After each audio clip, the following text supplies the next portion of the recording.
Please welcome Cortney WForum.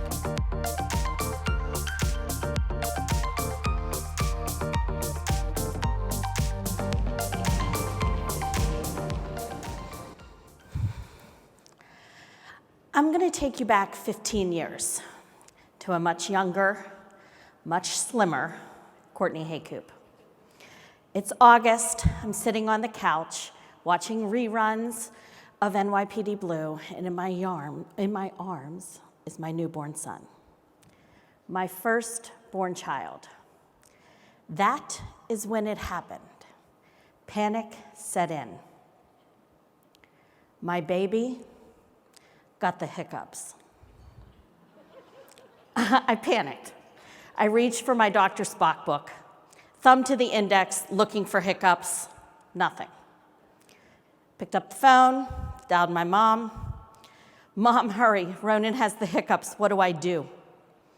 My panic was greeted by laughter. It was in that moment that I realized just how ridiculous I sounded.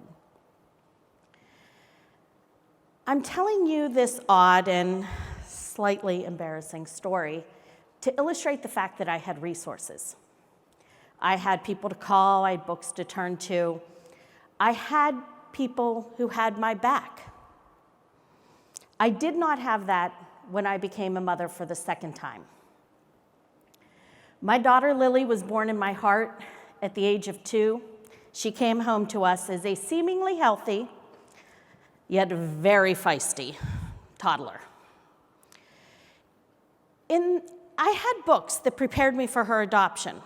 There were chat rooms, there were books, there were forums, lots of people going through the same thing. Panic with Lily set in gradually. Over time, something just didn't feel right. I knew pretty early on that she showed pretty classic signs of ADHD, but something else ate at me, tore at my gut. Something was not right. Something was not okay, not normal with my little girl. Over the next couple of years almost, life became more and more isolating for me, my husband, and our 2 two-year-olds. Run-ins at playgrounds decreased the number of play dates we had. I remember being invited to a college roommate's house, leaving horrified and embarrassed. Some 12 years later, we haven't been invited back. Mommy and me class, complete debacle. Lily couldn't figure out how to use a paintbrush or hold a crayon without breaking it.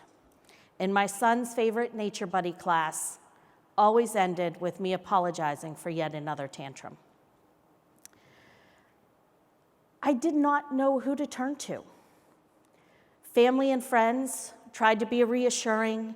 Someone always had a story of a little boy who had the same problem and turned out to be a doctor, or their friend's daughter who was just as quirky, and she's now a brilliant architect. But although we were surrounded by family and friends, we were alone and increasingly more isolated.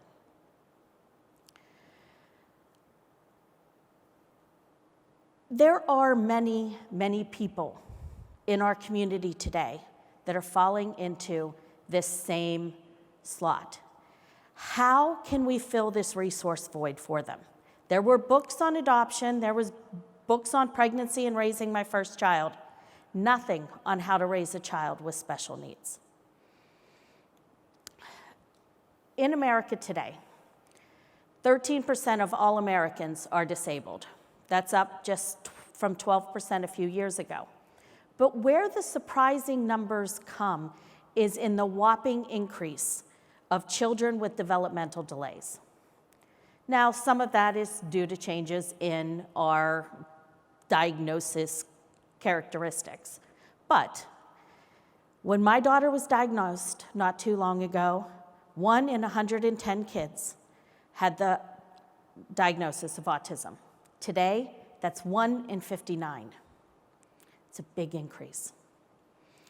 So when I look back to that isolation, I was in dire need for answers. I was scared of a diagnosis, but I needed guidance. I needed reassurance. I needed empathy, not sympathy. I needed someone who was a trusted advisor. And what I'm going to do for you today is to show you how you can become that trusted advisor for a growing number of people in our towns, in our communities, who are faced with that isolation, fear, and lack of resources. So the first step that you have to take is to educate yourself so that you can educate others. This step is increasingly or incredibly important, especially if you do not have a specific tie like I do to the special needs community. How can you do this?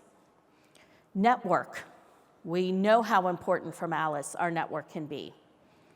Create other resources that you can turn to. Volunteer. There are so many different volunteer opportunities in our community that are specifically geared towards children with special needs. There's schools, there's Facebook groups, teachers in your community. There are so many people out there that you can meet. And this, like I said, is very important because you need to be comfortable in that community. Because you have to ask very difficult questions. As financial advisors, we're known for asking a lot of questions, right? But I will never forget the time I had to look a mom in the eye and ask her, what is the life expectancy of her 5-year-old daughter?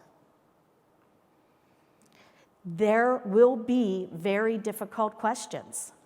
How do you know if you need to plan for a college education if the child does not have the cognitive skills to go down that route?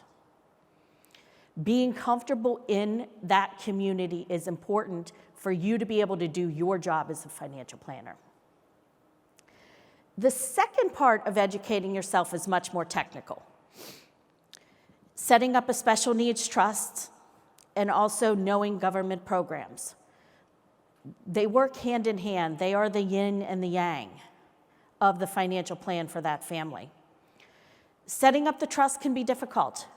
Walking them through, connecting them to a really good lawyer, but walking them through the steps of a first-party trust, a third-party trust, an ABLE account. Do I need all three? Do I need just one? What exactly do I need and what fits my circumstances? How will I fund that trust? Who will manage that trust when I'm gone? Has that mother or father sat down and wrote a letter of intent? Or has she only gotten halfway through it because she ends in tears by the third paragraph? Helping them walk down that path is critical to their overall financial plan. Because without that trust and without that framework, Medicare, Social Security, and any other government programs they have may be in jeopardy. So let's take a quick little chat about Medicare. I'm sorry, I'm saying Medicare because we had a great presentation on it yesterday. Medicaid, okay? Medicaid is what gives them the services. Medicaid waivers can really impact the family's financial situation. I'm going to tell you a story. I have a family has a 14-year-old son, and the son can't be left alone. So unlike other 14-year-olds, he can't get himself off the bus. He can't get himself on the bus in the morning. The mom wants to continue working. The cost of health care for that 14-year-old child is pretty high. And she's sitting in front of me that day saying, do I continue to work? Do I stay home? Should I try working part-time? How will this impact? What should we do? I asked her if she had applied for a Medicaid waiver for her son. She had not. I pointed her in the right direction. She now has 40 hours of attendant care per week for her child. She was able to stay working full-time, and that large monthly bill is gone.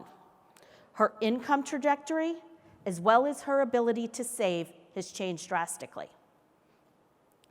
Social Security becomes increasingly important for your older children. When they transition into adulthood, will they receive benefits under their parents?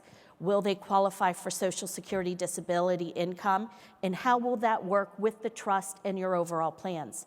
You need to be able to answer these questions for your clients, as well as have resources in your network that can help them and guide them to the more technical issues. I have been at this now 12 years, 13 years. Lily just turned 15 this week. I still have not found a book on special needs kids, how to raise them. But I have built a very large toolbox. That handsome 75-pound lab there came to us from the Service Dogs of Virginia. That's Woody. He is the largest tool in my toolbox. But there are many others. And my toolbox has become large enough for my family, for my daughter, and for my clients.